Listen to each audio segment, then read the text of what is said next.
സർക്കാരും ദേവസ്വം ബോർഡും സംഘടിപ്പിക്കുന്ന ആഗോള അയ്യപ്പ ഭക്ത സംഗമത്തിനെതിരെ സുപ്രീം കോടതിയിൽ ഹർജി. തിരുവിതാംകൂർ ദേവസ്വം ബോർഡിനെയും സർക്കാരിനെയും വിലക്കണം എന്നാണ് ഹർജിയിലെ ആവശ്യം. Doctor PS മഹേന്ദ്രകുമാറാണ് ഹർജിക്കാരൻ. ദേവസ്വം ഫണ്ട് ദൈവത്തിന് അവകാശപ്പെട്ടതാണ്.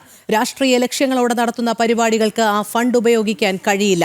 അയ്യപ്പ ഭക്തസംഗമം തടഞ്ഞില്ലെങ്കിൽ ഭാവിയിൽ സർക്കാരുകൾക്ക് മതസംഗമങ്ങളുടെ പേരിൽ രാഷ്ട്രീയ പരിപാടികൾ നടത്താൻ കഴിയുമെന്നും ഹർജിക്കാരൻ ചൂണ്ടിക്കാട്ടുന്നു. ജിഷ്ണു കൃഷ്ണൻ ചേരുന്നു. ജിഷ്ണു, വളരെ നിർണായകമായ ഘടകങ്ങൾ അടങ്ങിയിട്ടുള്ള ഒരു ഹർജി എന്ന് തന്നെ നമുക്ക് പറയേണ്ടിയിരിക്കുന്നു.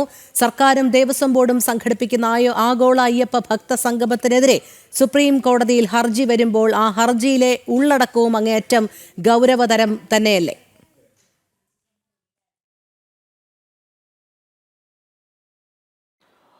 രോഹിണി, പമ്പയിൽ നടക്കുന്ന ആഗോള അയ്യപ്പ സംഗമം തടയണം എന്നാവശ്യപ്പെട്ടുകൊണ്ടാണ് ഇപ്പോൾ ഒരു ഹർജി സുപ്രീം കോടതിയിൽ എത്തിയിട്ടുള്ളത്. ആ ഹർജിയിൽ ചൂണ്ടിക്കാട്ടിക്കുന്ന 3 പ്രധാനപ്പെട്ട വാദങ്ങൾ: ഒന്ന്, ദേവസ്വം ബോർഡാണ് ഈ പരിപാടി നടത്തുന്നത് എന്ന് അവകാശപ്പെടുമ്പോഴും ദേവസ്വം ബോർഡിനെ മറയാക്കി സർക്കാർ നടത്തുന്ന രാഷ്ട്രീയ പരിപാടിയാണ് അയ്യപ്പ സംഗമം. അത് സർക്കാരിന് ഒരു മതപരമായിട്ടുള്ള ചടങ്ങ് നടത്താൻ അവകാശമുണ്ടോ എന്ന് കോടതി പരിശോധിക്കണം. അത്തരത്തിലൊരു മതേതര സർക്കാരിന് ഒരു മതസംഗമം നടത്താനുള്ള അവകാശമില്ല. ദേവസ്വം ബോർഡിനെ മറയാക്കിക്കൊണ്ട് സംസ്ഥാന സർക്കാരാണ് പമ്പയിൽ അയ്യപ്പ സംഗമം നടത്തുന്നത്. അതുകൊണ്ട് ആ സംഗമം തടയേണ്ടതുണ്ട് എന്നുള്ളതാണ് ഏറ്റവും പ്രധാനപ്പെട്ട വാദം. മറ്റൊന്ന്, ദേവസ്വം ബോർഡിന്റെ പണമാണ് ഈ പരിപാടിക്ക് ഉപയോഗിക്കുന്നത്. ദേവസ്വം ബോർഡിന്റെ സ്വത്ത് അത് ദേവന് അവകാശപ്പെട്ടതാണ്. ഇത്തരത്തിലുള്ള രാഷ്ട്രീയ പരിപാടികൾക്ക് അല്ലെങ്കിൽ ദേവസ്വം ബോർഡോ സർക്കാരോ തീരുമാനിക്കുന്ന മറ്റ് മതപരമായിട്ടുള്ള പരിപാടികൾക്കോ രാഷ്ട്രീയ നേട്ടം വെച്ചുകൊണ്ടുള്ള പരിപാടികൾക്കോ ദേവന്റെ സ്വത്ത് ഉപയോഗിക്കുന്നത് നിയമപരമല്ല, അത് ശരിയല്ല. അത് ഏതൊരു രീതിയിൽ നോക്കുമ്പോഴും ഏതു വശത്ത് നിന്ന് ചിന്തിക്കുമ്പോഴും അത് ശരിയല്ല എന്നുള്ളതാണ് രണ്ടാമത്തെ വാദം.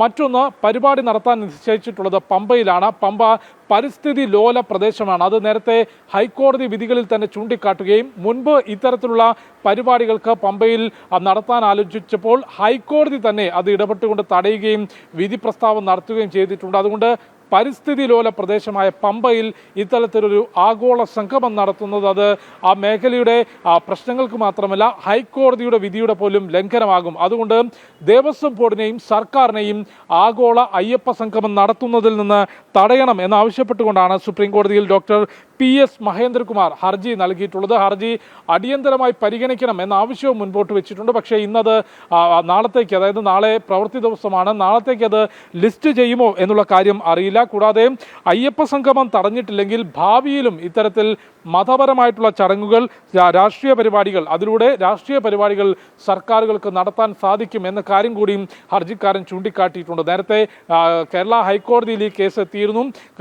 വാദത്തിനൊടുവിൽ ഈ പരിപാടി നടത്താൻ അനുമതി നൽകിയെങ്കിലും കൃത്യമായിട്ടുള്ള മാർഗനിർദ്ദേശങ്ങളും പ്രസക്തമായിട്ടുള്ള ചോദ്യങ്ങളും ഹൈക്കോടതിയുടെ ഭാഗത്തുനിന്നുണ്ടായിരുന്നു. അതായത് ഈ പരിപാടി നടത്തേണ്ട ആവശ്യം ആർക്കാണ്, പരിപാടിക്ക് പിന്നിലുള്ള എന്തുകൊണ്ടാണ് ആ പരിപാടി നടത്തുന്നത്, ഒപ്പം വരവ് ചെലവ് കണക്കുകൾ കൃത്യമായിരിക്കണം. അത്തരത്തിൽ വ്യക്തമായിട്ടുള്ള മാർഗനിർദ്ദേശങ്ങൾ ഹൈക്കോടതി പുറപ്പെടുവിച്ചെങ്കിൽ പോലും പരിപാടി നടത്താനുള്ള അനുമതി ഡൽഹി ഹൈക്കോടതി നൽകിയിരുന്നു. ആ അനുമതി റദ്ദാക്കണമെന്നും പമ്പയിൽ സർക്കാരും ദേവസ്വം ബോർഡും ചേർന്നുകൊണ്ട് നടത്തുന്ന ആഗോള അയ്യപ്പ സംഗമം നടത്താനുള്ള അനുമതി തടയണം എന്നുള്ളതുമാണ് ഇപ്പോൾ ഹർജിക്കാരൻ സുപ്രീം കോടതിയിൽ ആവശ്യപ്പെട്ടിട്ടുള്ളത്.